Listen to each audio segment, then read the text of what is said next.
नमस्कार विद्यार्थी मित्रांनो, कशा आहात? घरी सर्व व्यवस्थित आहे? आज आपल्याला मॅनेजमेंटचा पुढचा कन्सेप्ट बघायचा आहे, ऑर्गनायझिंग. ऑर्गनायझिंग म्हणजे काय तर एखाद्या व्यक्तीला एखाद्या ऑर्गनायझेशनमध्ये देणारे ड्युटीज आणि रिस्पॉन्सिबिलिटीज तो कसे फॉलो करतोय, तो प्रॉपर काय करतोय याचं सगळं एकत्रित करणं म्हणजे ऑर्गनाइज करणं. म्हणजे ऑर्गनायझेशनचं it is an important functions of management. Organizing is defined as the dividing and subdividing of duties and responsibilities which are necessary to any purpose and arranging them in groups which are assigned to an individual. म्हणजे एखाद्या पर्सनला एखाद्या इंडिव्हिज्युअलला जेव्हा आपण duties देतो, responsibility देतो, तो proper सिक्वेन्समध्ये कसं follow करतोय या सगळ्यांचं मिक्सचर म्हणजे ऑर्गनायझेशन. बघा, कोन्स आणि डोनेलला काय डेफिनेशन दिली आहे? Organizing involves the establishment of an internal structure of role through determination and enumeration of activities required to achieve the goals of an enterprises and each part of it.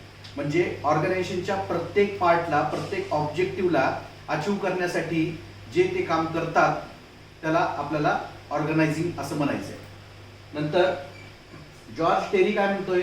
Organising is as establishing the effective authority relationship among selected works, persons, workplaces in order for the group to work together effectively.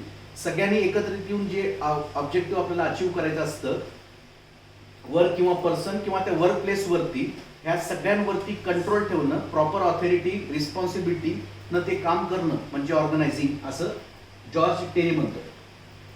Organisation म्हणजे काय येतं तर organisation functions consist of dividing work among groups and individuals. म्हणजे एखाद्या ग्रुपला ते काम देणं आलं किंवा इंडिव्हिज्युअलला काम देणं आलं म्हणजे ऑर्गनायझिंग. ठीक आहे. त्याच्यानंतरचा पुढचा कन्सेप्ट आपल्याला बघायचं आहे. ऑर्गनाइज आपल्याला करत असताना काय काय लागणार आहे, त्याचे फीचर्स काय आहेत, इम्पॉर्टन्स काय आहेत ते आपल्याला बघायचे. सगळ्यात पहिले 3 पॉईंट आहेत. एक, acquisition of work skills and abilities, adoption of appropriate role behaviour, adjustment to the norms and values of the work group. पहिला पॉइंट आहे acquisition of work skills and abilities.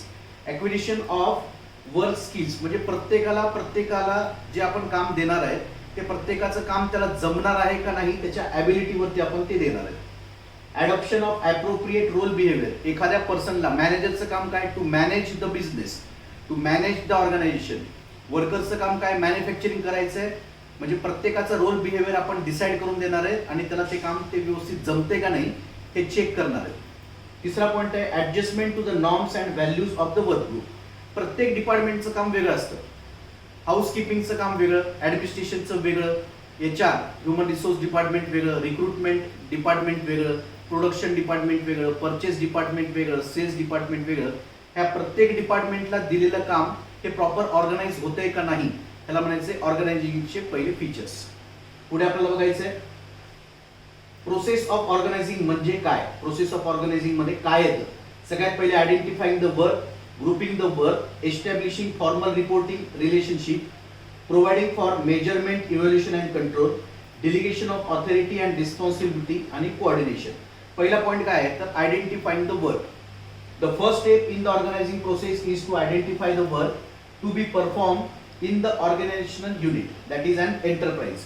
Every organization is created deliberately to achieve some predetermined objectives. प्रत्येक ऑर्गनायझेशनला काहीतरी objective असलं पाहिजे. एखादं organisation आहे without objective काम करते असं होऊ शकत नाही. एखादं ऑर्गनायझेशन आहे विदाउट प्रॉफिट काम करते असं होऊ शकत नाही. नॉट फॉर प्रॉफिट ऑर्गनायझेशन ज्या समाजसेवी संस्था आहेत, अनाथ आश्रम, वृद्धाश्रम, ह्या संस्था वेगळ्या जे प्रॉफिटसाठी काम करत नाहीत. पण प्रॉपर एंटरप्राइजेस जर आपण म्हटलं तर every organisation is created deliberately to achieve some predetermined objectives. म्हणजे तयार होण्याच्या पहिलेच त्यांचे ऑब्जेक्टिव्स तयार असतात. It is absolutely essential to identify the work to be perform to achieve the goals. कशासाठी काम करतायत? To achieve the goals. Work must be divided in and distributed because no one individual can perform the total work in an organisation single handed. म्हणजे एखादं जर समजा organisation चालवायचं असेल तर त्याच्यामध्ये प्रॉपर काम डिवाइड झालं पाहिजे. एक्झाम्पल, स्टेप्स अकॅडमी जे आपलं इन्स्टिट्यूट आहे हे स्टेप्स अकॅडमी इन्स्टिट्यूट हँडल करत असताना आता लॉकडाऊनमध्ये मी जेव्हा आपण ऑनलाईन किंवा ऑफलाईन व्हिडिओज करून आपण ते यूट्यूबवरती टाकतोय किंवा हे करतोय ह्याच्यामध्ये सुद्धा एक प्रॉपर वन मॅन, म्हणजे समजा मी एकटाच हे करू शकत नाही. मोबाईलचं सेटिंग लावणं असेल, प्रोजेक्टर लावणं असेल, आज कुठला कन्सेप्ट घ्यायचा आहे किंवा काय करायचं आहे ह्याच्यासाठी 2 दिवसापूर्वी त्याच्यासाठी 2 दिवसापासून प्लॅनिंग चालते.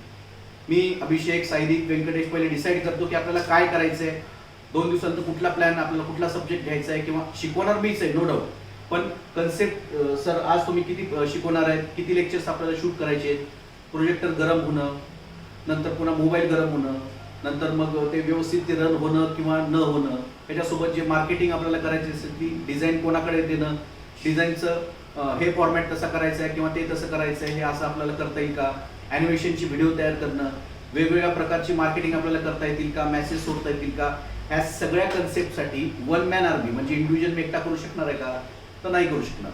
मग ह्याच्यासाठी जी आपली टीम आहे, जी आपली कोर टीम आहे, ते त्याचा सपोर्ट असणं गरजेचं आहे. म्हणजेच इंडिव्हिज्युअल, त्याच्यात सुद्धा काय सांगितलं, आयडेंटिफाईंग द वर्क. एक्झाम्पल त्याच्यात थोडंसं डिटेलमध्ये जातो की काही गोष्टी एडिटिंग करायच्या आहेत, व्हिडिओ एडिटिंग करायची आहेत. अभिषेकनं किती जरी शिकवलं तर ते मला, साईदीपला, व्यंकटेशला जमत नाही. डिझाईनचं काही जरी झालं, तो आता व्यंकटेशला शिकवतोय, तो अभिषेकला शिकवतोय, पण डिझाईनचं प्रॉपर वर्क त्यालाच. आयडेंटिफाय द वर्क हे सगळ्यात महत्त्वाचं आहे. तुम्हाला काय काम करायचं आहे हे जर समजा तुम्ही ओळखलात तर तुम्हाला आयुष्यात ते पुढे जायला प्रत्येक गोष्ट, म्हणजे फक्त क्लासचंच इन्स्टिट्यूटचंच एक्झाम्पल देत नाही. आता एक्झाम्पल घ्या दुसरं म्हणजे ज्या ठिकाणी पेन मॅन्युफॅक्चरिंग आहे, पेन मॅन्युफॅक्चरिंग बिझनेसमध्ये मला पेन मॅन्युफॅक्चरिंग करता येत नाही, पण मी प्लास्टिक जे आहे, माझा एक मित्र होता महेश पाटील हा परचेस हेड होता. त्याचं काम त्याला फक्त एवढंच जमायचं की परचेस हेड, म्हणजे ज्या ठिकाणी 12 रुपये किलो प्लास्टिक भेटतंय आणि एका ठिकाणी 16 रुपये किलो प्लास्टिक भेटतंय, तर 12 वाला पण प्लास्टिक घेणार आणि 16 वाला पण प्लास्टिक घेणार, कारण दोन्हीही ज्या आपण ऑर्गनायझेशनकडनं ते प्लास्टिक विकत घेतोय त्या दोघांसोबत रिलेशन मेंटेन करून 12 वाल्याकडनं थोडंसं जास्त, 16 वाल्याकडनं थोडंसं प्लास्टिक कमी घेणं, ह्या सगळ्यांचं नियोजन करणं म्हणजे परचेस हेडची ती ड्युटी होती. म्हणजे एखादं आयडेंटिफाय काम करणं हे त्याला, आणि ज्या माणसाला जमतंय त्याच माणसाला ती रिस्पॉन्सिबिलिटी देणं, ते आपल्याला पुढची स्टेप बघायची. सेकंड स्टेप आहे ग्रुपिंग द वर्क म्हणजे ज्या ठिकाणी वेगवेगळे ग्रुप्स आहेत त्या ठिकाणी वेगवेगळे त्यांचे काम असाइन करून देणं.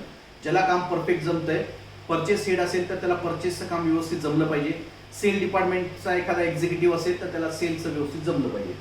Dividing work is the essence of organising functions. जोपर्यंत तुम्ही ग्रुप करणार नाही, जोपर्यंत ते डिवाइड करणार नाही, तोपर्यंत काम सक्सेसफुल होऊ शकत नाही. नेक्स्ट आहे after making the vision similar activities shall be group together in order to provide for a smooth flow of work. एखादं काम मी जे आता सांगितलं की क्लासचं एक्झाम्पल दिलं, ते सगळे कामं मी करू शकतो का, तर त्याचं उत्तर आहे हो, पण त्याला वेळ जास्त लागेल. मग काम स्मूथ होण्यासाठी ग्रुपिंग द वर्क, सगळ्यात पहिले identifying the work. Second point आहे grouping the work. Point number 3 काय, एस्टॅब्लिशिंग फॉर्मल रिपोर्टिंग रिलेशनशिप. म्हणजे एस्टॅब्लिश झालं पाहिजे रिलेशनशिप की तुम्हाला फॉर्मल रिपोर्ट सबमिट करायचे. हे एवढं आपल्याला काम होतं, आज आपण एवढं काम केलंय, हे रिपोर्ट करणं गरजेचं आहे. जर समजा आज मी डिसाईड केलं की मला आज 6 लेक्चर शूट करायचे, तर 6 लेक्चरपैकी 3 लेक्चर झाले, तर हे रिपोर्ट करा. म्हणजे आजचे 3 लेक्चर आपल्याला उद्या भरून काढता येतील. जोपर्यंत फॉर्मल रिलेशनशिप राहणार नाही तोपर्यंत एखादं काम सक्सेस वरती जाऊ शकत नाही. जर समजा एखाद्या ऑर्गनायझेशनमध्ये सांगितलंय की त्या डायरेक्टरला आज 5 मीटिंग करायच्या आहेत, 5 पैकी 2च मीटिंग झाल्यात, जोपर्यंत तो त्याच्या टीम सोबत बोलत नाही की अरे 3 टीम मिसिंग आहेत, 3 जे मीटिंग आहेत ते मिसिंग आहेत, आणि त्या 3 मीटिंग आपल्याला उद्या ढकलायच्या आहेत, उद्या करायच्या आहेत, within this week, within that जे गोल आपण टार्गेट अचीव्ह करतोय त्यामध्ये ते झालं पाहिजे. एखादी गोष्ट आपण आज केली नाही, आपण उद्यावरती ढकलतोय, उद्याची परवा ढकलतोय, पण हे एका वीक मध्ये झालं पाहिजे. जे आता ऑर्गनायझेशन आपला 9वा जो चॅप्टर आहे, आता 9वा चॅप्टर हा कधी संपेल, जोपर्यंत त्या स्पीडनं मी लेक्चर घेणार नाही, जोपर्यंत मी तुमच्यापर्यंत पोहोचणार नाही, जोपर्यंत तुम्हाला ते कन्सेप्ट क्लिअर होणार नाही, तोपर्यंत 9वा चॅप्टर कम्प्लीट होणार नाही. कळतंय? हे आहे इस्टॅब्लिशिंग फॉर्मल रिपोर्टिंग रिलेशनशिप. चौथा पॉइंट आहे providing for measurement, evaluation and control. सगळ्यात महत्त्वाचा concept providing for measurement, evaluation and control. Organizing function involves providing the basis for measurement, evaluation and control of the activities. एखादा हॉटेलवाला आहे, त्याला 25 kilo रोज इडली बनवायची आहे आणि 25 किलो इडली बनवत असताना त्याला लागणारं पीठ याचं इव्हॅल्युएशन झालं पाहिजे की आज माझं 20 किलो संपलंय, उद्या 25 किलो मला लागणार आहे. ते मेजरमेंट झालं पाहिजे, ते इव्हॅल्युएशन झालं पाहिजे, त्याच्यावरती कंट्रोल असला पाहिजे. It should establish sign post and control prince in the organisation so that the performance of individuals म्हणजे measured evaluated and control at periodical intervals. म्हणजे थोड्या दिवसानंतर समजा एखादा हॉटेल आहे, एखाद्या हॉटेलमध्ये आज 20 किलो पनीरची भाजी गेली तर त्याचं इव्हॅल्युएशन झालं पाहिजे की बाबा आज शुक्रवार आहे तर 20 किलो पनीर गेलं, शनिवार आहे तर 35 किलो जाऊ शकतं, रविवारी 40 किलो जाऊ शकतं. हे पिरियडिक इंटरव्हल नंतर काही टाइमच्या पुढे जाऊन आपल्याला ते जाऊन चेक करावं लागतं की आपल्याला किती जात आहे. म्हणजेच मेजरमेंट, इव्हॅल्युएशन आणि कंट्रोल त्याच्यावरती असलं पाहिजे. नेक्स्ट आहे 5वा point, delegating authority. Authority is the right to act and extract obedience from others. A manager may not be able to perform tasks without granting authority to him by the organization. While assigning duties, the manager should clearly specify authority and responsibility limits. जर समजा एखाद्या organisation मध्ये authority देत असेल तर त्यासोबत त्या मॅनेजरला ऑथॉरिटी जोपर्यंत देत नाही तोपर्यंत तो काम करू शकत नाही. ऑथॉरिटी सोबत रिस्पॉन्सिबिलिटी असली पाहिजे, दिली पाहिजे आणि ऑथॉरिटी कुठपर्यंत आहे, रिस्पॉन्सिबिलिटी कुठपर्यंत आहे याची लिमिट असली पाहिजे. प्रत्येक गोष्टीला जर समजा आपण म्हटलं की नाही तुला ऑथॉरिटी दिली, रिस्पॉन्सिबिलिटी दिली, पण ते कितपत दिली याचं कंट्रोल जर समजा त्याला माहित असेल तर त्या दृष्टीने मॅनेजर चांगलं काम करू शकतो. एखादं अचीव करणं, टार्गेट, एखादा गोल अचीव करणं, ह्याच्या मागे मॅनेजरला आपण क्रेडिट देतो, पण मॅनेजरला असायनिंग म्हणजे सगळ्यात पहिले प्लॅनिंग आणि त्याच्यानंतर ऑर्गनायझिंग करून देणं हे खूप इम्पॉर्टंट आहे. नेक्स्ट पॉईंट आहे कोऑर्डिनेशन. कोऑर्डिनेशन जर असेल तर प्रॉपर वर्क होऊ शकतं, टार्गेट आपलं अचीव होऊ शकतं. कोऑर्डिनेशन म्हणजे एकमेकांसोबत झालेला संवाद. दोन ऑर्गनायझेशनमध्ये किंवा एखाद्या ऑर्गनायझेशनमध्ये जर समजा कोऑर्डिनेशन नसेल तर कितपत क्वांटिटी लागणार आहे, किती मॅन्युफॅक्चरिंग करायचं आहे हे आपल्याला कळत नाही. एक्झाम्पल, जर समजा मी एखाद्या हॉटेलमध्ये रोज, माझं एक हॉटेल आहे, मी तिथं वडापाव तयार करतो, रोज मला 500 वडापाव विकायचे, त्याच्यासाठी मला कोऑर्डिनेशन लागणार आहे की मला रोजचा बटाटा किती लागणार आहे, मिरची किती लागणार आहे, नंतर पुन्हा बेसन पीठ म्हणजे तेल किती लागणार आहे, ह्या सगळ्या गोष्टी जर असतील तर आणि तरच ह्याचं कोऑर्डिनेशन झालं तर तो प्रॉपर बिझनेस होऊ शकतो. हा पॉईंट नंबर 6, कोऑर्डिनेशन. नेक्स्ट आहे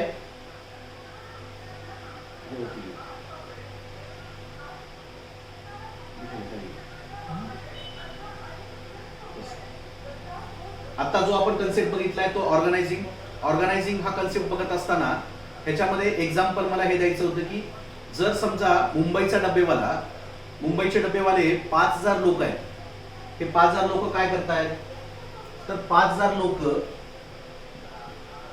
डेली 2 लाख लोकांचा नाश्ता आणि रोज 6 लाख लोकांचं जेवण हे प्रोव्हाइड करतात.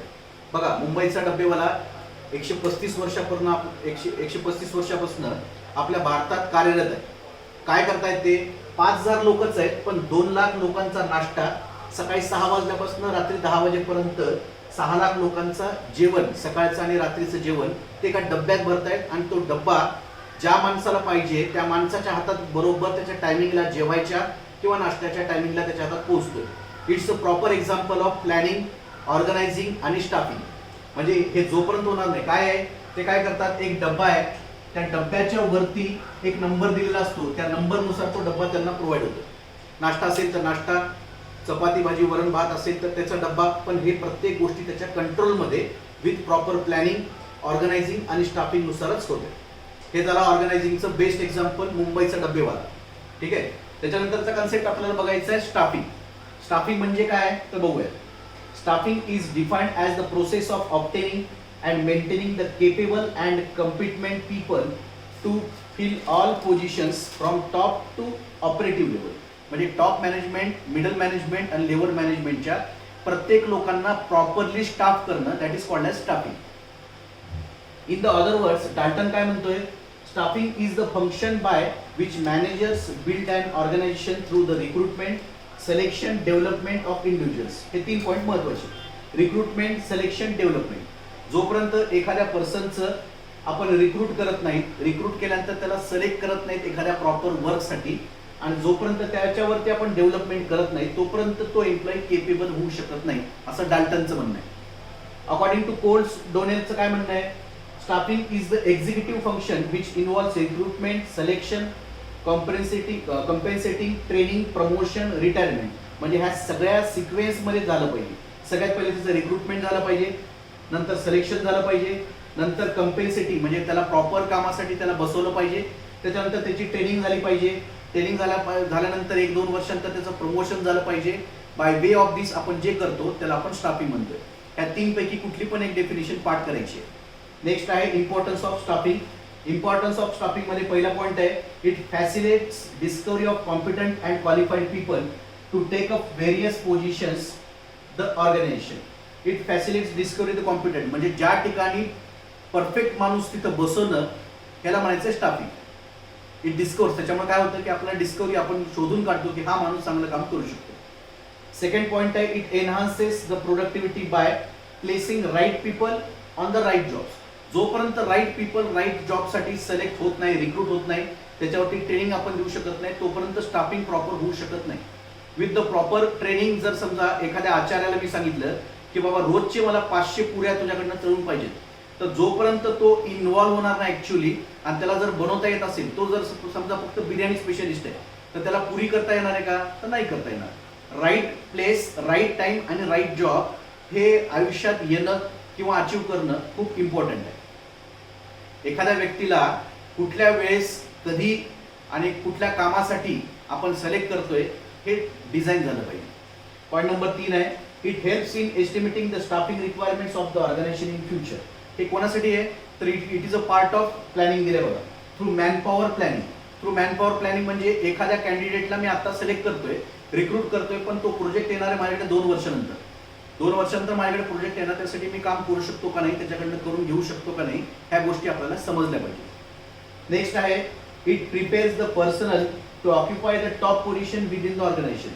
Proper planning, proper staffing, proper controlling, proper organising जर केलं तर तोच व्यक्ती टॉप लेवलपर्यंत जाऊ शकतो. एखादा वर्कर, आता एक्झाम्पल जर बघायचं झालं तर आज चहावाला पंतप्रधान होऊ शकतो.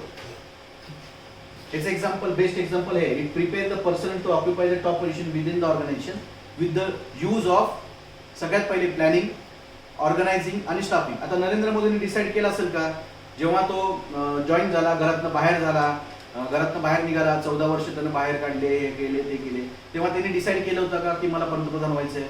नाही. पण it is step by step जो माणूस पुढे जातो. सगळ्यात पहिले प्लॅनिंग महत्वाचं आहे, ऑर्गनायझिंग महत्वाचं आहे आणि स्टाफिंग महत्वाचं आहे. आयुष्याच्या वळणावरती बऱ्याच प्रसंग आपल्याला असे येतात की तिथं आपण अडकतो, तिथं आपल्याला डिसिजन घेता येत नाही, to do or not to do. म्हणजे मला आता हे माझं वय आहे, मी हे करू का नको हे समजत नाही. आपण त्या रेंजमध्ये घुसतो, त्याच्यानंतर बऱ्याच जेव्हा मॅच्युरिटी येते तेव्हा कळते अरे हे आपलं चुकलंय. म्हणजे विद्यार्थ्यांनी किंवा जी आता तुमची पिढी आहे त्या ह्यांनी काय शिकलं पाहिजे की आपण आता आपण काय करतोय आणि आपण काय केलं पाहिजे. एक्झाम्पल त्याचं द्यायचं म्हणजे 10वी मध्ये 70% पडले, पण आपल्या जवळच्या किंवा रिलेटिव्ह मध्ये किंवा फ्रेंड्स मध्ये आपल्याला माहिती आहे की त्यांना काही अभ्यास केला नव्हता सर, पण त्याला 80% पडले. आपण हे बऱ्याच वेळा आपण डिस्कशन मध्ये ऐकतो. मला 70% पडले त्याचे मला समाधान नाहीये, त्याला 80% पडले ह्याचं मला दुःख आहे. म्हणजे आपण काय झालं, आपण काय विचार करतो, अरे हा मी थोडा अभ्यास केला असताना तर 80 काय, ह्याला 80 पडलेत म्हणजे मला 85 पडले असते. हे आपण कंपॅरिझन करायला चालू करतो.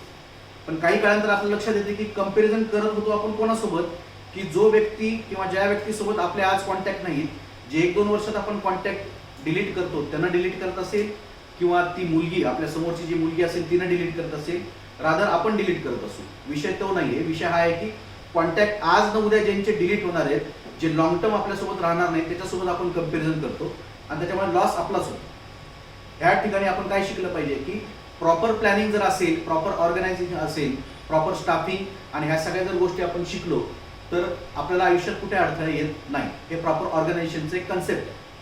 नेक्स्ट आहे, it helps of people through the programmes of training and development. जोपर्यंत आपण ट्रेनिंग अँड डेव्हलपमेंट, आता एखाद्या क्रिकेट प्लेअरला मी सांगितले की मला माहित नाही उद्यापासून माझ्या हॉटेलमध्ये जॉबला लाग. विराट कोहलीला सांगतोय बंद कर क्रिकेट, मी एक हॉटेल टाकतो, तू तिथं इडली डोसा चटणी विक. प्रॉपर तुला ट्रेनिंग देतो, डेव्हलपमेंट देतो. ट्रेनिंग डेव्हलपमेंट देऊन तो उद्या चांगला इडलीवाला पण होईल, तो चांगला वडेवाला पण होईल. पण प्रॉब्लेम असा आहे की त्याचं बेसिक काय आहे, तर बेसिक आहे cricket. Training and development proper स्टाफला झालं पाहिजे. उद्यापासून मी म्हटलं की एखाद्या अंपायरला म्हटलं की नाही तू एक काम कर, अंपायरिंग करू नको, 4 झालं की काय असं असं करतो, 6 झालं की हे करतो, विकेट पडली की असं करतो, बाउन्स एखादा बॉल झाला तर आपण असं हे करतो, अंपायर जे दाखवतो, तू ते बंद कर, तू एक काम कर, जिथं आपली मॅच आहे त्या मॅचच्या बाहेर कॅन्टीन टाक, तिथं क्रीम अँड ओनियन बालाजीचे वेपर्स विकत बस. असं चालणार आहे का? नाही. प्रॉपर स्टाफिंग झालं पाहिजे. It helps organisation to make the best use of existing workforce. Existing वर्कफोर्सचा तुम्ही जोपर्यंत बेस्ट यूज करत नाही, मग तो माणूस असू द्या किंवा एखादी जागा असू द्या किंवा एखादी मशीन असू द्या. माझ्याकडे 5 कोटीची मशीन आहे, पण ती मशीन कशी चालू करायची ते मला माहित नाही. एक्झाम्पल, आपल्याकडे असणारा प्रोजेक्टर लॅपटॉपला कनेक्ट कसं करायचं ते मला जमत नाही. मग ते प्रोजेक्टर लॅपटॉप जर समजा आपली कोर टीम नसेल तर मी त्याच्यासोबत खेळत बसू का? प्रोजेक्टरवर लॅपटॉप ठेवायचा, लॅपटॉपवर प्रोजेक्टर ठेवायचा, विठ्ठल विठ्ठल विठ्ठल विठ्ठल विठ्ठल करत बसेल. एक्झिस्टिंग वर्कफोर्स म्हणजे त्या मशीनचा प्रॉपर जर यूज करता आला तर आणि तरच आपल्याला प्रॉपर यूज करता येईल. सेम एक्झाम्पल आहे स्टाफिंगचं. मॅथ्सचे आपले जे प्रशांत सर आहेत त्यांना म्हटलं की नाही उद्यापासून इतिहास भूगोल शिकवा. मॅथ्सच कसं तरी बिचारे सर शिकवत आहेत हार्डवर्क करून. पुन्हा उद्या इतिहास भूगोल शिकवायचं म्हणजे त्यांच्यासमोर प्रश्न आले, सर आज काय इतिहास भूगोल शिकवा, उद्या म्हणतील इंग्लिश शिकवा. ते राहणार तर आपल्याकडे टिकतील का? नाही, ते कळालं. म्हणजे एक्झिस्टिंग वर्कफोर्सचा तुम्ही कसा यूज करताय हे इम्पॉर्टंट आहे. नेक्स्ट पॉईंट आहे, it ensures the adequate and equitable remuneration of workforce. Equitable आणि रिम्युनरेशन मध्ये जेव्हा वर्कफोर्सला आपण इम्पॉर्टन्स देत नाही तोपर्यंत वर्कफोर्स आपल्याकडे टिकत नाही. नेक्स्ट पॉईंट आहे, it results in high employee morale and job satisfactory by placing the right people on right jobs. एखाद्या पर्सनला जोपर्यंत तुम्ही हाय सॅटिस्फॅक्शन देत नाही, त्याच्यानुसार त्याचं काम त्याच्याकडनं करून घेऊ शकत नाही, तोपर्यंत तो प्रॉपर वर्क करत नाही. म्हणजे याचं एक्झाम्पल असं आहे की अब्दुल कलाम काय म्हणतात की जोपर्यंत चांगले शिक्षण घेणे म्हणजे चांगली नोकरी लागणे ही संकल्पना पालक आणि विद्यार्थ्यांच्या डोक्यातून निघत नाही, तोपर्यंत काय होणार आहे, समाजात नोकरच जन्माला येतील, मालक नाही.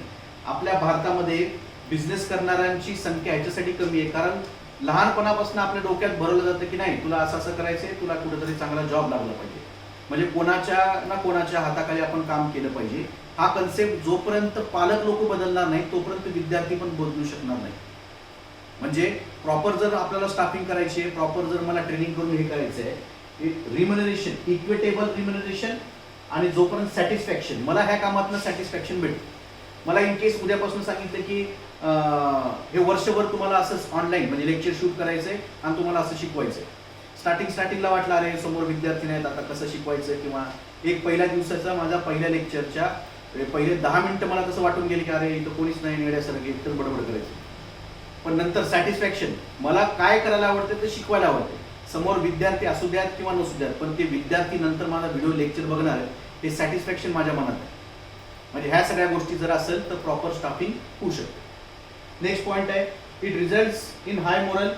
पुढचा point, it makes the top management aware of the requirements of manpower arising from transfer, promotion, turnover, retirement date. म्हणजे जोपर्यंत हा कन्सेप्ट चालत राहणार.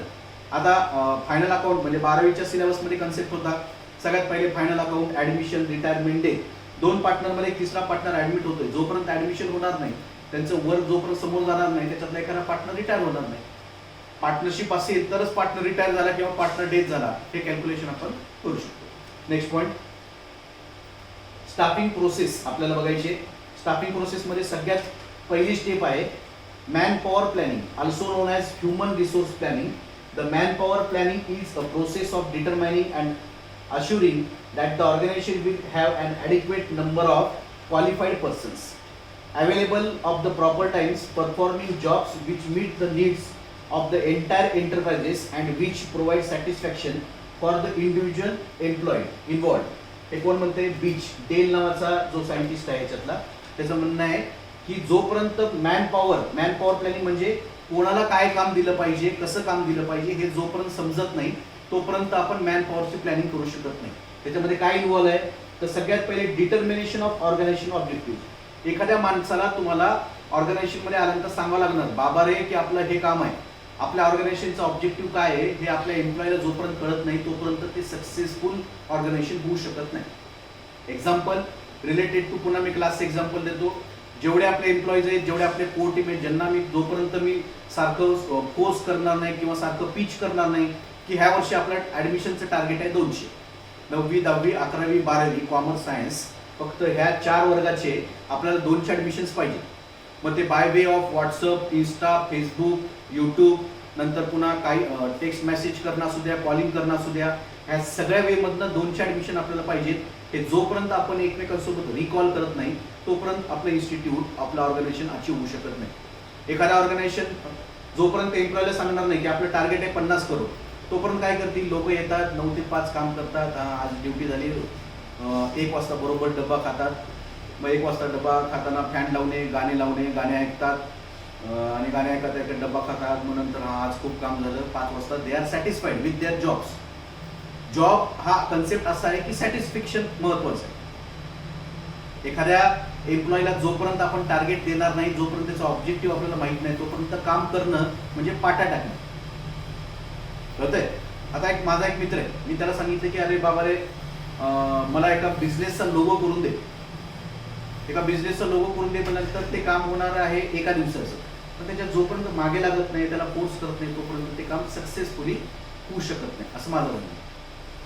सेकंड पॉइंट आहे determination of the skills and expertise required to achieve the organisation objective. जोपर्यंत तो skill आणि expertise होत नाही तोपर्यंत त्याच्याकडनं एक्सपर्ट काम निघणं, प्रॉपर काम होणं शक्य नाही. तिसरा पॉइंट आहे estimating the additional human resource requirement in the light of organisation as current human resources. Current जे ह्युमन रिसोर्सेस आहेत त्याच्यातनं जोपर्यंत ॲडिशनल ह्युमन रिसोर्स आपण लावत नाही तोपर्यंत आपल्याला आउटपुट भेटत नाही. चौथा पॉइंट आहे development of action plan to meet the anticipated human resource needs. जे आपण नीड्स, वॉन्ट्स, डिमांड्समध्ये आपण बोलतो, त्या नीड्स, वॉन्ट्स, डिमांड्स कंप्लीट होण्यासाठी डेव्हलपमेंट ऑफ ॲक्शन प्लॅन्स, हे असं केलं तर किंवा ते तसं केलं तर, किंवा हे आपण हे प्रॉपर ह्या वेनं जात असताना, एक्झाम्पल मला इथून स्वारगेटला जायचं आहे, निगडी टू स्वारगेटला जाताना शिवाजीनगरवरनं डायरेक्ट जायचं आहे का निगडीवरनं मी आळंदी मार्गे पहिले हडपसरला जाऊ आणि नंतर पुन्हा स्वारगेटला जाऊ. ॲक्शन प्लॅन हा तयार असला पाहिजे. हा स्टाफिंगचा चौथा ॲडव्हान्टेज, म्हणजे स्टाफिंग प्रोसेसमधल्या पहिल्या स्टेपमध्ये, मॅन पॉवर प्लॅनिंगमधली चौथी स्टेप. नेक्स्ट सेकंड आहे रिक्रुटमेंट. रिक्रुटमेंट म्हणजे एखाद्या वर्कर्सला प्रॉपर काम करणं, एखाद्या कामाला तिथं प्रॉपर त्याला सिलेक्ट करणं किंवा त्याला त्या ठिकाणी त्याला सांगणं. Recruitment involves seeking and attracting a pool of people from which qualified candidates for job vacancies can be selected. Development and maintenance of adequate manpower resources is the main task of recruitment. हा सगळ्यात मोठा concept आहे बघा. Recruitment आपण कोणाचं करतोय, जे qualified आहे, ज्या व्यक्तीला जे जमते त्याच्यासाठी तुम्हाला रिक्रुटमेंट करायचं, त्याच्यासाठी हाय क्वालिफाईड असणं गरजेचं आहे. एखाद्या माणसाच्या समोर मी किती डोकं फोडलं की बाबा हे करू नको, तरी सुद्धा तो करतो. असे काही विद्यार्थी असतात की समजा मी त्याला सांगितलं की एक्स पाहिजे, त्याला मी सांगितलं की हे करू नकोस. मी त्याला सांगितलं की बाबा क्लासच्या आपल्या नोट्स आहेत त्याच्यावरती वॉटर मार्क लावायचा आहे, तुला प्रत्येक पेजवरती स्टेप्स अकॅडमी लावायचं. त्याला आज विचारलं तर तो सर आज झालं, आज थोडं झालंय, उद्या करतो. रिक्रुटमेंट मी कोणाला सांगितलंय काम ते त्याच्याकडनं फास्ट होईल, तो एक्सपर्ट आहे त्याच्यासाठी मी त्याला ते काम सांगितलेलं. पण रिक्रुटमेंट जोपर्यंत त्याच्या मी मागे लागत नाही तोपर्यंत ते काम होऊ शकत नाही पूर्ण. हे ऑर्गनायझेशनचं एक एक्झाम्पल आहे. नेक्स्ट आहे selection. It is probably the most critical step. हा सगळ्यात महत्वाचा स्टेप आहे. काय? सिलेक्शन. तुम्ही कोणाला सिलेक्ट करणार? एक्झाम्पल, एखाद्या हॉटेलमध्ये 2 व्यक्ती बसलेल्या आहेत. समजा मी हॉटेलमध्ये गेल्यानंतर 2 मुली तिथं बसलेल्या आहेत. त्या 2 मुलीपैकी मला एक मुलगी सिलेक्ट करायची बोलण्यासाठी, गप्पा मारण्यासाठी. मग हे सिलेक्शन प्रॉपर कसं करता? तुम्ही लगेच तुमच्या मनावरती एक इफेक्ट होतो आणि तुम्ही डिसाईड करता की नाही मला हिच्यासोबत फ्रेंडशिप करायची आहे. That is called as selection. हे गोष्ट सिलेक्शन म्हणजे लगेच. एक्झाम्पल आशिष सर आम्हाला लगेच समजतं. सिलेक्शन म्हणजे प्रॉपर एखाद्या एम्प्लॉयला, कुठल्या प्रॉपर एम्प्लॉयला तुम्हाला सिलेक्शन करायचं आहे विथ हिज क्वालिफिकेशन हे डिसाईड करता आलं पाहिजे ऑर्गनायझेशनमधल्या मॅनेजरला. जोपर्यंत आपण एखाद्या व्यक्तीला जोपर्यंत आपण प्रॉपर सिलेक्ट करत नाही तोपर्यंत आपलं काम पुढे जाऊ शकत नाही. नंतर ट्रेनिंग. ज्या व्यक्तीची सिलेक्शन झाले त्याला ट्रेनिंग देणं गरजेचं आहे. टीम, आपलं ऑर्गनायझेशन, आपली कंपनी, त्याचे ऑब्जेक्टिव्ह काय, त्याचे टार्गेट कसे अचीव्ह करता येतील त्यासाठी त्याला टार्गेट देण्याच्या पूर्वी त्याला ट्रेनिंग देणं महत्त्वाचं आहे. ज्या ठिकाणी आपण एखाद्या व्यक्तीला सिलेक्ट करतो त्या सिलेक्ट केलेल्या व्यक्तीला ट्रेनिंग देणं कंपल्सरी आहे, कारण त्याला काय काम करायचं हे त्याला कळायला पाहिजे. नेक्स्ट आहे प्लेसमेंट अँड इंडक्शन. मग शेवटची स्टेप ही आहे प्लेसमेंट अँड इंडक्शन. म्हणजे जोपर्यंत आपण त्याला ट्रेनिंग देत नाही त्याच्यानंतर त्याला प्लेस करा, त्या ठिकाणी बसवा. Induction, placement refers to assigning rank and responsibility म्हणजे त्याची ड्युटी आणि रिस्पॉन्सिबिलिटी त्याला द्या, जेणेकरून तो व्यवस्थित काम करेल. आणि नेक्स्ट आहे इंडक्शन. इंडक्शन म्हणजे सगळ्या गोष्टी त्याला समजून सांगणे आणि प्रॉपर ऑर्गनायझेशनचे गोल्स टार्गेट्स त्याला माहिती आहेत आणि त्याच्याकडनं तसं ते काम करून घेऊ. हे झालं स्टाफिंग प्रोसेस. त्याच्यानंतर आहे sources of recruitment.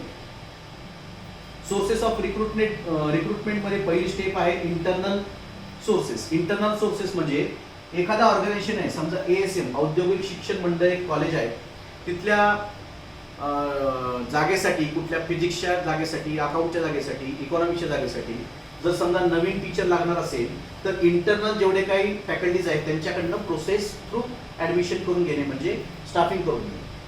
The internal sources include the employees on the payroll, जे पेरोलवरती आहेत.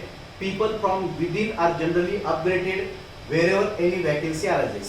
By reviewing the personal records and skill, the manager would be in a position to know the suitable candidates for the vacant position. याचं example बघा, एखाद्या organisation मधला, एखाद्या college मधला vice principal हा 1-2 वर्षांचा प्रिन्सिपल होतो.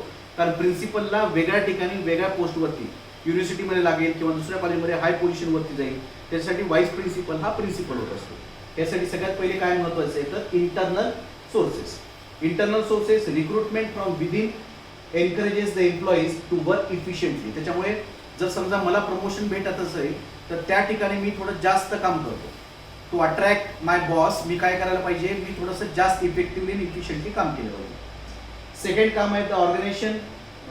द सेकंड प्रोसेस आहे the organisation would be able to choose the right people for the vacant position. तुमच्याकडे वॅकंट पोझिशन, त्या पोझिशनवरती तुम्ही कोणाला बसवतात असं झालं नाही पाहिजे.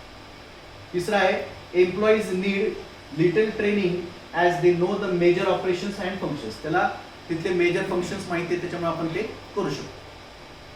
The expenditure is relatively less when compared to external sources of recruitment. Expenditure relatively less कारण त्याला सगळ्या गोष्टीची ट्रेनिंग, इंडक्शन प्रोग्राम, रिक्रुटमेंट हे द्यायची गरज नाही, कारण तो इंटरनल प्रोसेसमध्येच सिलेक्ट झालेला. Internal recruitment improves the moral of the employee. त्याच्यामुळे काय होतं की बाहेर तो माउथ पब्लिसिटी करतो की आमचं ऑर्गनायझेशन खूप चांगलं आहे, मला प्रमोशन भेटलं, मला ही पोझिशन दिली, मी एवढं काम केलं. त्याच्यामुळे हा आपण टार्गेट वाईज आपण सक्सेस अचीव्ह करू शकतो. पुढचा पॉईंट आहे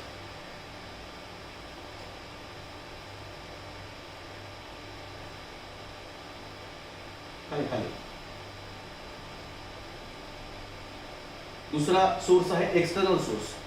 normally recruitment from external sources would be done when either the existing employees are inadequate to occupy the vacant position. म्हणजे वॅकंट पोझिशनसाठी बाहेरच्या लोकांकडनं त्यांच्याकडनं सिलेक्शन करून घेणे. सगळ्यात पहिले एम्प्लॉय एक्सचेंज म्हणजे ज्या ठिकाणी 10वी 12वी आणि ग्रॅज्युएशन झालेला स्टुडंटचा डेटा असतो तिथलं ते एम्प्लॉई एक्सचेंज करतात. ॲडव्हर्टाइजमेंट द्यावं लागतं. ॲडव्हर्टाइजमेंट म्हणजे पेपर, नंतर व्हॉट्सअप, इंस्टा, फेसबुक पेज, त्याच्यावरून ॲडव्हर्टाईज द्या की तुम्हाला असे एम्प्लॉईज लागत आहेत. एज्युकेशनल इन्स्टिट्यूशन म्हणजे कॉलेजमधनं झालेले ग्रॅज्युएट्स यांच्याकडनं डेटा घेऊन तुम्ही त्यांना सिलेक्ट करू शकता. एम्प्लॉई वॉकिंग्स, त्यांना डायरेक्ट तुम्ही कंपनीत बोलू शकता, तुमच्या ऑर्गनायझेशनमध्ये बोलू शकता. नंतर आहे एम्प्लॉई रेफरन्स. एम्प्लॉई रेफरन्स म्हणजे माझ्या ओळखीच्या, त्याच्या ओळखीच्या, बाकीच्या स्टाफच्या ओळखीच्या रेफरन्सनं रिक्रुटमेंट करणं. नेक्स्ट पॉईंट आहे मिसलेनियस, वेगवेगळ्या प्रकारचे प्लेसमेंट सेल बनवणं आणि त्याच्या थ्रू रिक्रुटमेंट करणं. हे सगळ्या सोर्सेस आहेत एक्सटर्नल सोर्सेस ऑफ स्टाफिंग म्हणजे रिक्रुटमेंट. पुढं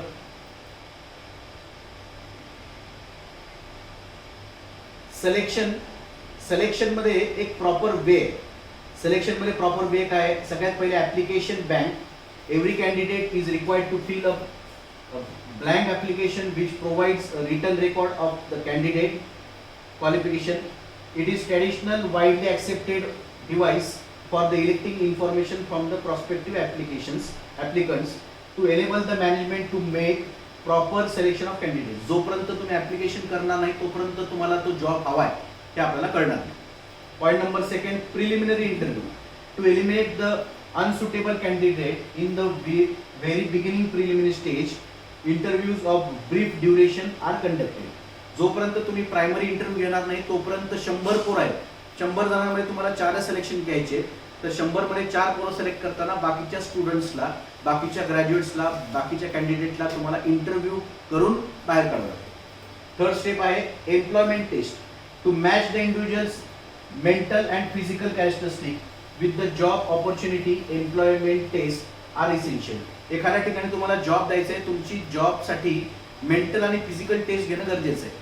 ज्या ठिकाणी समजा 25 किलोचे कट्टे गव्हाचे किंवा तांदूळाचे उचलायचे आहेत तुम्हाला, त्या ठिकाणी तुमचं फिजिकल टेस्ट घेणं गरजेचं आहे, त्या ठिकाणी मेंटल टेस्ट घ्यायची गरज नाही। म्हणजे त्या ठिकाणी तुम्हाला विचारणार नाही की एक जर कट्टा 25 किलोचा आहे गव्हाचा, तर त्याच्यामध्ये गव्हाचे किती दाणे असतील असं जर प्रश्न विचारला तर ते कोणालाही सॉल्व्ह करता येणार नाही। न्यूटन जरी खाली येऊन बसला तर न्यूटनला पण जमणार नाही 25 किलो कट्ट्यामध्ये गव्हाचे दाणे किती आहेत। यासाठी काय टेस्ट पाहिजे, काय जमलं पाहिजे, तर फिजिकल। नेक्स्ट आहे फायनल इंटरव्ह्यू। फायनल इंटरव्ह्यू मध्ये अन education interview is perhaps the most crucial step in the selection process. A careful assessment of the candidate is made in the personal interview with the candidate. Proper interview झाला पाहिजे, final interview झाला पाहिजे। CMA inter किंवा CMA final झाल्यानंतर जर समजा तुम्ही जॉबला कुठे गेला तर त्या ठिकाणी तुम्हाला प्रश्न विचारतील रिलेटेड टू CMAच, म्हणजे तिथं गेल्यानंतर तुम्हाला काय प्रॉपर प्रश्न विचारतील, काल कुठली भाजी खाल्ली होती, कालच्या जे तुम्ही डाळ भात खाल्ला होता त्या डाळमध्ये मीठ व्यवस्थित होतं का, असे बेसिक प्रश्न विचारणार नाही। रिलेटेड टू एज्युकेशनल क्वालिफिकेशन तुमचे तिथं प्रश्न विचारले जातात ह्या final इंटरव्ह्यूमध्ये।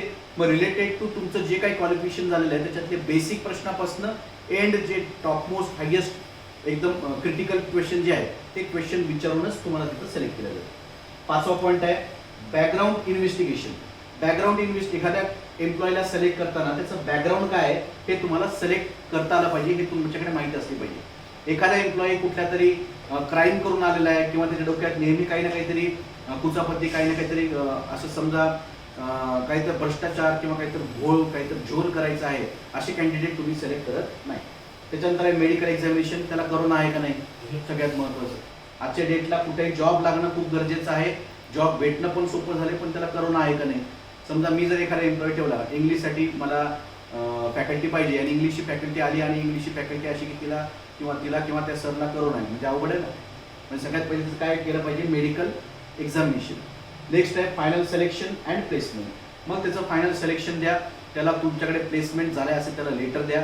This institute place for this and this post and this organisation achieving goals, तुझं हे सिलेक्शन झालेलं आहे असं त्या इन्स्टिट्यूटच्या एम्प्लॉईला तुम्ही प्लेसमेंट लेटर देऊ शकता। हे झालं सिलेक्शन। कळलं? आज आपण बघितलं ऑर्गनायझिंग, स्टाफिंग आणि सिलेक्शन हे तिन्ही गोष्टी, तिन्ही व्यवस्थित आपला जो काही व्हिडिओ आहे तो व्यवस्थित बघा। यूट्यूबचा आपला जो चॅनल आहे त्याच्यावरती लाईक करा, सबस्क्राईब करा आणि त्याला कमेंट करा। ठीक आहे, तोपर्यंत घरीच राहा, सतर्क राहा, काळजी घ्या तुमची आणि तुमच्या कुटुंबियांची। बाय।